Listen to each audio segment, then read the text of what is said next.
बात जुर्म से जूझते आवाम की हो या फिर समाज में बढ़ते क्राइम ग्राफ की, अपराध की हर सूरत के पीछे छुपा होता है कोई ना कोई गुनहगार। नमस्कार, मैं हूं आजाद। तफ्तीश की राह में आने वाली हर कड़ी सुराग बनकर पहुंचाती है गुनहगारों को सलाखों के पीछे। तो आप बने रहिए हमारे साथ, क्योंकि हर जुर्म के खिलाफ हमारी तफ्तीश बदस्तूर जारी है। एक ऐसा कत्लेआम जिससे दहल गया पूरा इलाका, गोलियों की तड़तड़ाहट से थर्रा उठे लोग। अपराधियों ने सीतामढ़ी के सुप्पी में ऐसी घटना को अंजाम दिया कि लोग कांप उठे। 2 मोटरसाइकिल सवार युवकों को अपराधियों ने गोलियों से भून डाला, जिसकी वजह से मौकाए वारदात पे ही उनकी मौत हो गई। इसके बाद उन्हीं लोगों के घर जाकर एक महिला को घर से खींचकर बाहर लाए और उसे भी गोलियों से भून डाला। मौकाए वारदात पे उसकी भी मौत हो गई। आखिर क्या है इस घटना का सच, देखिए तफ्तीश में। मौत का नंगा नाच, दिन दहाड़े खून की होली, गोलियों की गूंज से थर्रा उठे लोग, ट्रिपल मर्डर से दहला इलाका।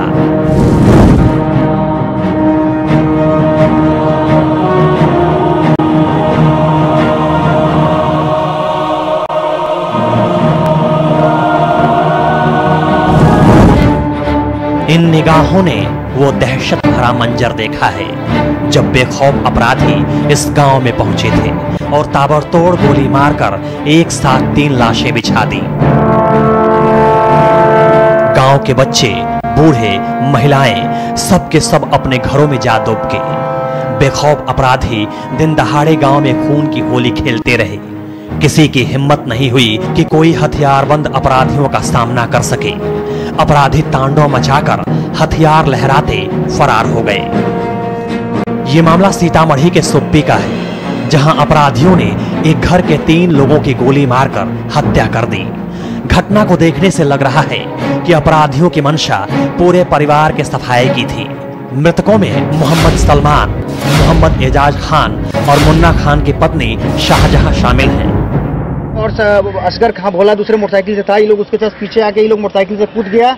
इसके भी पैर में मक्कादो उदो लगा, इसको भी लोग मारा था। तो वहाँ का लोग लाठी से खेटा तो लोग भाग गया। उसके बाद वापस जाके घर पे गोलीबारी किया। घर पे भी एक महिला को मार दिया।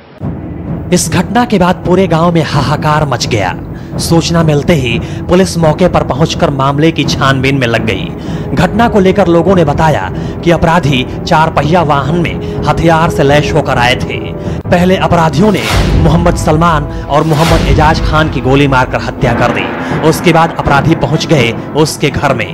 घर में मौजूद मुन्ना खान की पत्नी शाहजहां को भी गोली मारकर मौत के घाट उतार दिया। सब लोग लैस हथियार से थे, लीगल अलीगल सब लोग हथियार था। उन लोगों को तबातोर घर पे फायरिंग किया। यहाँ से मारने के बाद घर पे जाके फायरिंग किया। वहाँ एक महिला को खींच के गोली मार दिया गया हम लोग के घर में। एक लड़का बुलाया था, मलाही टोला मर्डर हो गया। हम कहे कहाँ रे, तो कोई मलाही टोला में। हम 2 आदमी को बैठाए अपने बाइक पर और गए वहाँ पर। तो देख रहे हैं 2 लड़का वहाँ बेहोश पड़ा हुआ, मरा हुआ है, गोली लगा हुआ है, बाइक इसका गिरा हुआ है। बताया जाता है कि एजाज और मुन्ना पर पहले से हत्या का मामला दर्ज है, जिस मामले में वो करीब 4 महीने पहले जेल से बाहर आए थे। इस मामले को लेकर दोनों को सोमवार के दिन कोर्ट में हाजिर होना था। इस बात की जानकारी पहले से अपराधियों को थी, तभी तो पहले से घात लगाए हथियारबंद अपराधियों ने बाइक रोकवाकर दोनों को गोलियों से छलनी कर दिया। ऐसी भी जानकारी है कि ये खूनी खेल पंचायत चुनाव से शुरू हुआ। पंचायत चुनाव के बाद से सरपंच और मुखिया फिदा हुसैन के बीच विवाद चला आ रहा था। चुनावी रंजिश को लेकर तकरीबन 1.5 साल पहले सरपंच निजामुद्दीन के भाई की भी गोली मारकर हत्या कर दी गई थी, जिस मामले में दोनों मृतकों मुन्ना और एजाज पर मामला दर्ज था। उसी घटना का बदला लेने के लिए ये खूनी खेल खेला गया। हम लोग मोनी मंडल में थे। अच्छा। पता चला कि थाना पर आइए। जब हम लोग थाना पर गए तो कहा बात वहाँ गोली चला है। घटना को लेकर वरीय पुलिस अधिकारी भी कुछ बोलने से कतरा रहे हैं। हालांकि पुलिस ने शव को कब्जे में लेकर पोस्टमार्टम के लिए भेज दिया। साथ ही ट्रिपल मर्डर के सनसनीखेज वारदात का खुलासा करने में लगी पुलिस ने 8 लोगों को गिरफ्तार किया है। पुलिस ने वारदात में शामिल हथियार के साथ साथ वो वाहन भी जब्त किया है, जिसके जरिए वारदात को अंजाम दिया गया था। इसमें अभी जिनके ऊपर में आरोप लगाया गया है उनमें से 8 व्यक्तियों को डिटेन किया गया है। इसके अलावा जो घटना में वाहन प्रयोग हुआ था वो भी जब्त किया गया है।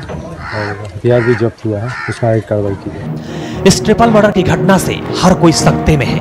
मौत के इस खौफनाक मंजर ने सभी को दहशत से भर दिया था। हालांकि प्रशासन की मौजूदगी चप्पे चप्पे पर है। गिरफ्तार लोगों से पुलिस पूछताछ कर रही है। जल्द ही पूरे मामले का खुलासा होने की उम्मीद है।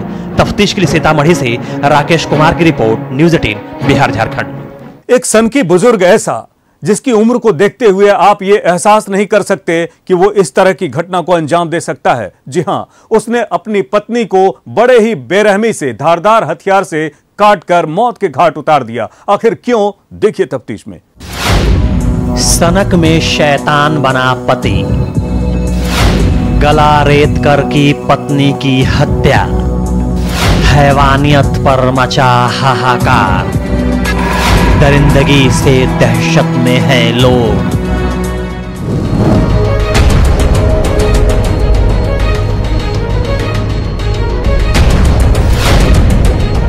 ये बच्ची अपनी दादी के लिए विलाप कर रही है।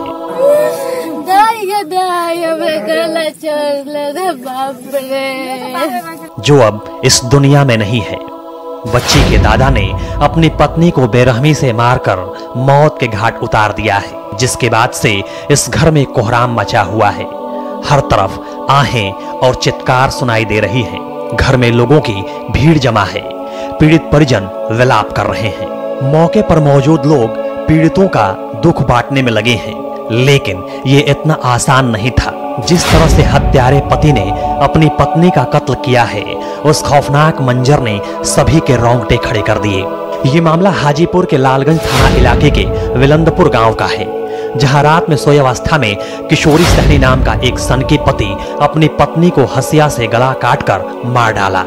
दरिंदगी की इस घटना के बाद पूरे परिवार में चीख पुकार मच गई। पूरा परिवार दहाड़े मारकर रोने लगा। पीड़ित परिजनों के साथ साथ गांव के लोग भी इस घटना से हैरान थे। हत्यारे दादा की करतूतों को जब पोती ने सिसकते हुए बयां किया तो हमारा भी कलेजा कांप गया।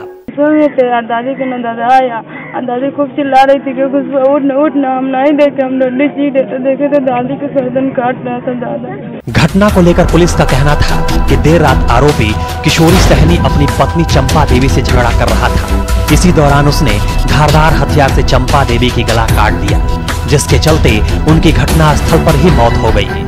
इधर परिजनों का कहना था कि पति पत्नी के बीच हो रहे झगड़े की आवाज सुनकर वो लोग मौके पर पहुंचे थे, लेकिन उससे पहले ही हत्यारा अपनी पत्नी को मौत के घाट उतार चुका था। 20 साल पहले करीब एक बार मेंटल हो गए थे, तो इनको कहीं से भागल थे, घर छोड़ करके 2-4 साल भागे, तो बनारस साइड से जाकर के लोग धो करके लाया था और सिक्कर लगा करके कुछ दिन रखा गया था। हैरानी की बात इतनी भर ही नहीं है। हत्यारा सनकी पति किशोरी सहनी अपनी पत्नी की हत्या करने के बाद अपने भाई की भी हत्या करने की कोशिश किया, लेकिन उसमें वो सफल नहीं हो पाया। इससे पहले मतलब लगभग 2002 या 2004 में हमारे बाबूजी के साथ में भी ये घटना घटा। घटना की सूचना मिलते ही पुलिस तत्काल मौके पर पहुंच गई। त्वरित कार्रवाई करते हुए आरोपी पति किशोर सहनी को गिरफ्तार कर लिया। किशोरी सहनी है और उनका पत्नी का नाम चंपा देवी है। रात में कुछ इन लोग में आपस में बकझक हुआ और उसके बाद सब लोग सो गया। रात में किशोरी सहनी हंसुआ से अपने पत्नी का गला काट दिया है। उसको गिरफ्तार कर लिया गया है, आगे कार्रवाई की जा रही है। पुलिस का कहना था कि आरोपी किशोरी सहनी एक विचित्र किस्म का इंसान है। उसकी दिमागी हालत पहले से भी ठीक नहीं थी। उसने पहले भी अपने भाई को जान से मारने की कोशिश की थी। हालांकि आज वो गिरफ्त में है, लेकिन इस घटना से अभी भी इलाके के लोग सकते में हैं। तफ्तीश के लिए हाजीपुर से राजीव मोहन की रिपोर्ट, न्यूज़ 18 बिहार झारखंड। स्वागत है आपका तफ्तीश में। क्या एक शख्स 100 किलोमीटर के दायरे में रोज 3 विभागों में नौकरी कर सकता है और एक ही टाइम में तीनों जगह उपस्थित हो सकता है? जी हां, ऐसा हुआ बिहार में। सबसे पिछड़े हुए राज्य और भ्रष्टाचार में सबसे अव्वल राज्य बिहार में एक शख्स सरकारी विभाग में काम करता है और 3-3 विभागों से वो पिछले 30 साल से तनख्वाह उठाता रहा, पदोन्नति पाता रहा। कैसे वो सुशासन के दावे में पलीता लगाता रहा, देखिए तफ्तीश में। फ्रॉडगिरी का सनसनीखेज मामला, माथा सन्न करने वाली घटना, नटवरलाल की जालसाजी, फर्जीवाड़े का बड़ा खुलासा।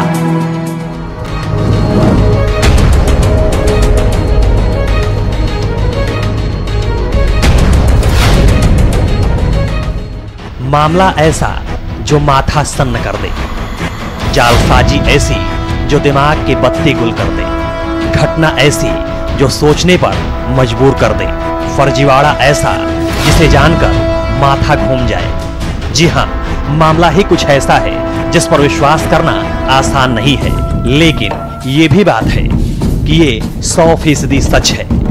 इस शख्स को जरा गौर से देखें। तस्वीर में दिखने वाला ये वो शातिर है जिसकी हकीकत अच्छे अच्छों को हैरत में डाल देगी। लोगों का माथा चकरा जाएगा कि आखिर इतने सालों से ये सरकार को ठगता रहा और इसकी भनक किसी को भी नहीं लगी। ये सनसनीखेज मामला किशनगंज जिले के टाउन थाना क्षेत्र का है, जहां के भवन प्रमंडल के कार्यपालक अभियंता मधुसूदन कुमार नाम के व्यक्ति ने अपने ही विभाग के कार्यरत सहायक अभियंता पर FIR दर्ज करवाया है। मामला काफी संगीन है। कार्यपालक अभियंता मधुसूदन कुमार के अनुसार उनके विभाग में कार्यरत सहायक अभियंता सुरेश राम नाम का व्यक्ति एक साथ 3 विभागों में अलग अलग जगहों पर योगदान दिखाकर सैलरी उठा रहा है। ये हकीकत जब CFMS की जांच रिपोर्ट में सामने आई तो सभी का माथा सन्न रह गया। CFMS में जब पे स्लिप के लिए गया, क्योंकि शेखपुरा में जेई थे, वहीं से प्रमोशन हुआ और यहाँ प्रमोशन और पोस्टिंग हुआ, तो नया जगह पोस्टिंग हुआ तो पे स्लिप के लिए अप्लाई किए। पे स्लिप के लिए जब अप्लाई किए तो उसी में CFMS में उनका मामला वित्त विभाग से ही पकड़ाया कि एक ही आदमी, डेट ऑफ बर्थ सेम, नाम सेम, पिता का नाम सेम। सच्चाई का खुलासा होने के बाद वित्त विभाग के सचिव के आदेश पर सहायक अभियंता के ऊपर मामला दर्ज किया गया। किशनगंज सदर DSP अजय झा भी इस मामले को लेकर हैरान थे। इस आश्चर्यजनक मामले को लेकर उनका भी कहना था कि जिस शख्स का नाम फर्जीवाड़ा में सामने आ रहा है, जांच रिपोर्ट में वो एक साथ 3 जगहों पर कार्यरत है, जिसमें उसका नाम, पता, जन्मतिथि सब एक समान है। एक साथ 3 विभागों से वो पैसा लेने का काम काफी सालों से करता आ रहा है। आश्चर्यजनक बात आई है प्रकाश में। भवन निर्माण विभाग किशनगंज के कार्यपालक अभियंता के द्वारा एक लिखित आवेदन दिया गया है नगर थाना में, किशनगंज थाना में। इसमें फैक्ट क्या है, इनका आरोप है कि सुरेश राम, इन्होंने क्या किया है कि ये बात प्रकाश में आई है कि ये 3 जगह नियुक्त हैं। मामला दर्ज होने के बाद से ही पुलिस सहायक अभियंता सुरेश राम की तलाश में लग गई है, जो मामला प्रकाश में आने के बाद से ही फरार है। भवन निर्माण विभाग के उप सचिव श्री चंद्रशेखर प्रसाद सिंह के कार्यालय में इनको बुलाया गया जांच के लिए। तो ये अपने पैन कार्ड और आधार कार्ड के लिए इनको लेकर उपस्थित हुए।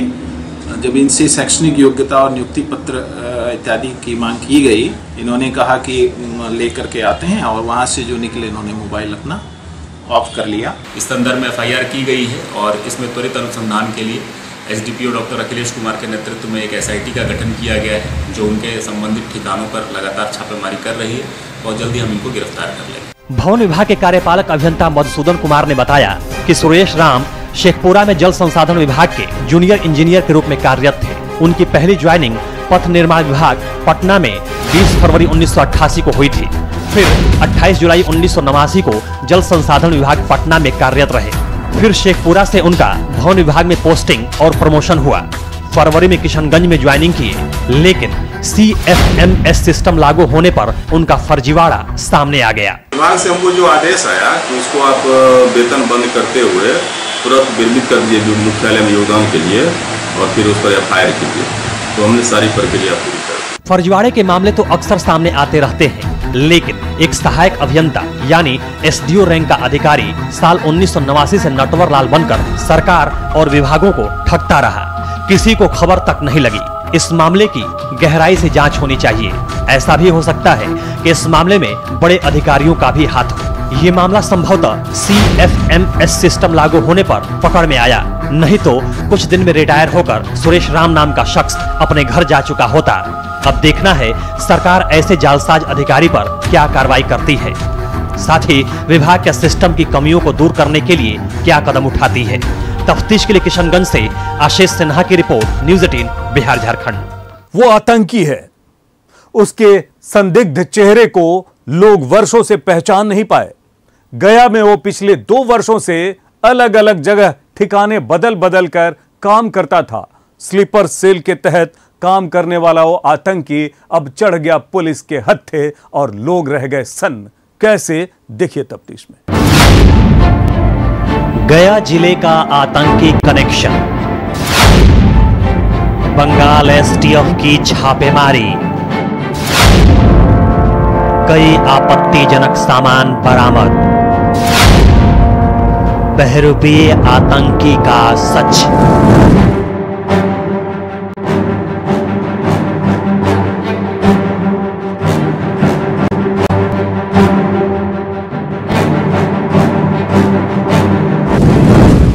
बिहार का गया जिला एक बार फिर सुर्खियों में है। उसकी वजह यह है कि गया अब आतंकियों और उसके स्लीपर सेल का गढ़ होता जा रहा है। गया के अलग अलग क्षेत्रों के अल्पसंख्यक मोहल्ले में रहकर आतंकी संगठन को चलाने का काम किया जा रहा है। ये मामला गया के बुनियादगंज थाना क्षेत्र के पठान टोली का है, जहां गुप्त सूचना पर बंगाल की एटीएस और एसटीएफ की टीम इलाके में पहुंची और एक घर पर धावा बोल दिया।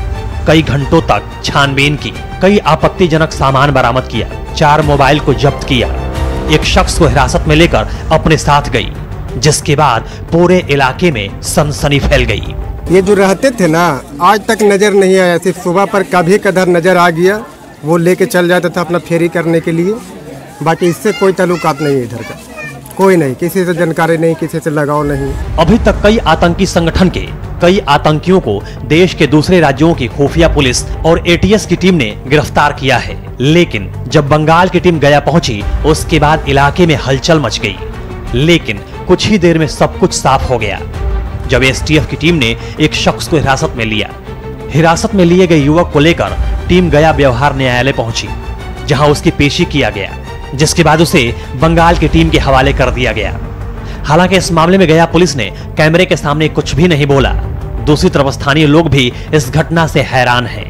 सुबह पर पता चला है, सुबह पर जो है ना छापा मारा है और लेके गया है, बाद में हम लोग को पता चला कैसा ऐसा बात।